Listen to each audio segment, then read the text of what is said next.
Welcome back to the Gridiron Expert. We have a great matchup on Saturday afternoon as number 12 BYU takes on number 25 Oregon in Eugene. And while this may not be the top 15, top 20 matchup that we thought it would be back in the preseason, this is still a very high quality top 25 matchup with major implications for both teams. So the question is, who is going to walk away with this huge resume-boosting victory? That's what we're here to tell you today. So welcome back to the Gridiron Expert, guys. Ready to predict BYU and Oregon, a marquee matchup on Saturday. As always, please continue to like, comment, subscribe, share our videos, and of course, check out everything down in the description below. Guys, we have our expert picks over on our website, thegridironexpert.com. Some of the best college football and NFL spread picks in the entire country, hitting over 65% of our bets so far this season, beating out over 80% of the national analysts each of the last 4 years, and so far this year, doing the exact same. So jump on that, guys. Go sign up for our expert picks today and become a part of our GE Nation. So you take a look at BYU and Oregon, guys. A very intriguing matchup out on the West Coast. These two teams, guys, have not met since 2006, back when they faced off in the Las Vegas Bowl. So 16 years since BYU and Oregon have met each other. And obviously there's a lot of hype surrounding this game. BYU fresh off that huge victory over Baylor last week in Provo. Oregon 1-1, getting blown out by Georgia in the season opener and then beating Eastern Washington just last week. They fell out of the top 25 following the loss to Georgia, jumped right back in to make this game look a little more attractive after the win against Eastern Washington. But this is a game, guys, where I really feel like these two teams are pretty dang even. And we're going to break down the personnel for you, starting with BYU, the road team. When you look at BYU, I think this offense in particular is better than people realize. Because Jaren Hall, he's the real deal.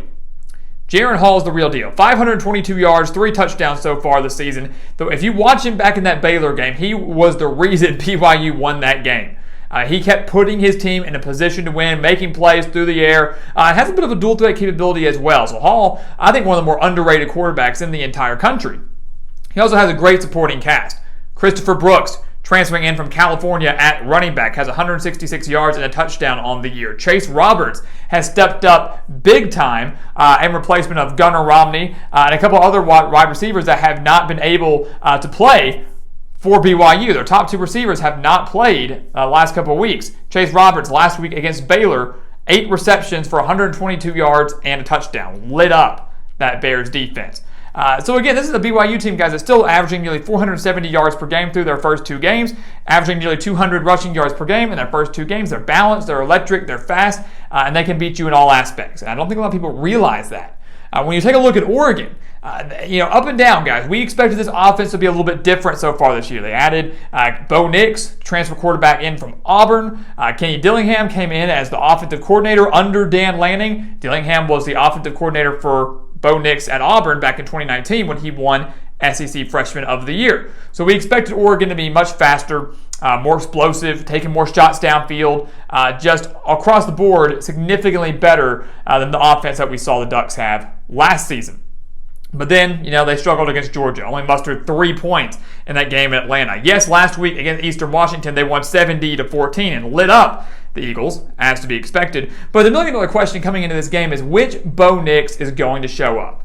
What Bo Nix is going to show up? Is it going to be the Bo Nix against Georgia where he threw for just 173 yards and 2 interceptions?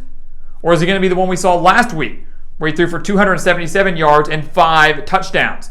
BYU certainly is no Georgia, but they're significantly better than Eastern Washington. Bottom line, too, guys, though, Oregon is very balanced offensively so far. And the numbers might be a bit skewed because, again, Georgia and Eastern Washington, not a great sample size there, but still averaging 257 passing yards per game, still averaging over 200 rushing yards per game. And Kenny Dillingham's going to have to open up the playbook, and he's going to have to keep his offense balanced if the Ducks want to have a chance to win and defend their home turf. When you look at BYU's defense, what is Oregon going up against offensively?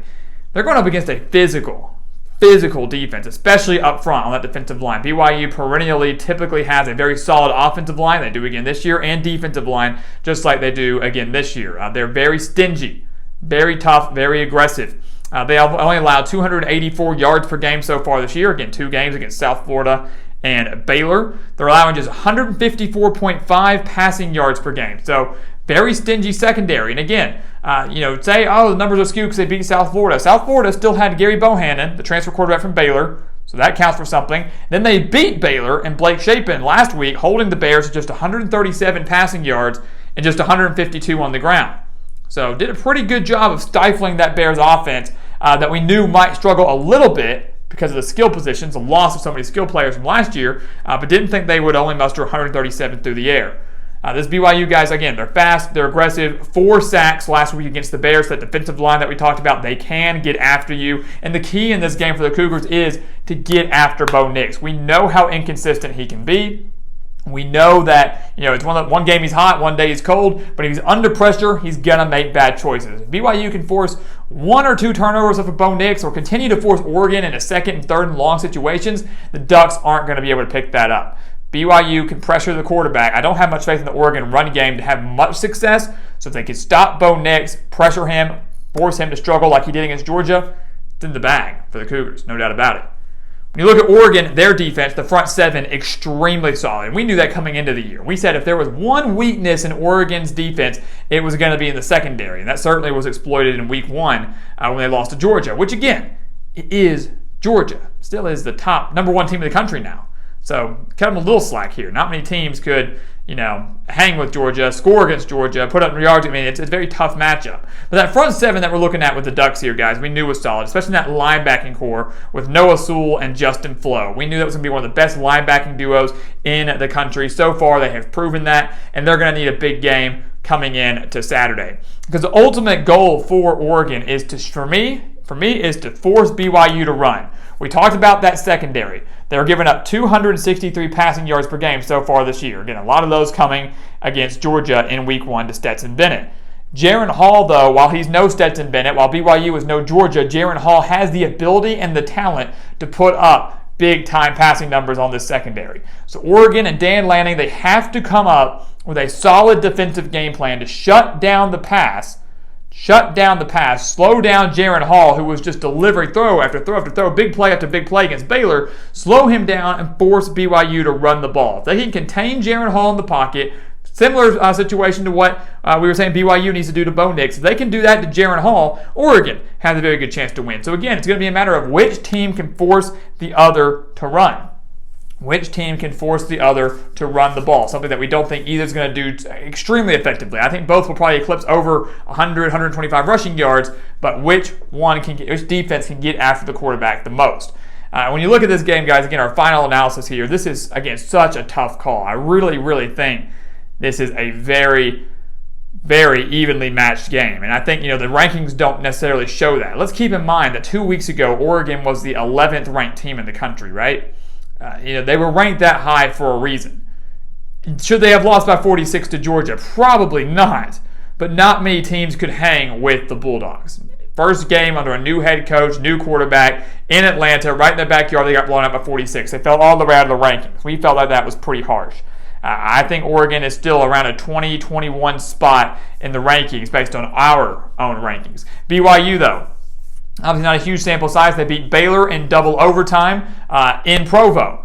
Big time win, worthy, deserving of that victory. But Baylor certainly had their chances to upset them. Would many people be hyping up BYU right now had they fallen to Baylor in Provo last week? Had Baylor not missed the extra point? Had they not missed the field goal in overtime? So many intangibles for both teams here, where it makes this game so tough to pick. And obviously, when you look at the talent on both sides, I do think they're about even.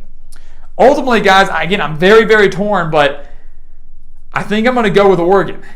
We're going to take Oregon in an upset. I know they're slightly favored in this game, but I'm going to pick them to upset the higher-ranked team in BYU. It is a tough call. I really feel it going either way, but I think Bo Nix is going to be able to deliver. I think last week was a big confidence booster for him. He heard criticism all week long leading up to the Eastern Washington game. Couldn't deliver against Georgia. I think he'll be able to deliver a little bit more against BYU, and obviously home field advantage for Oregon is going to be huge in this game.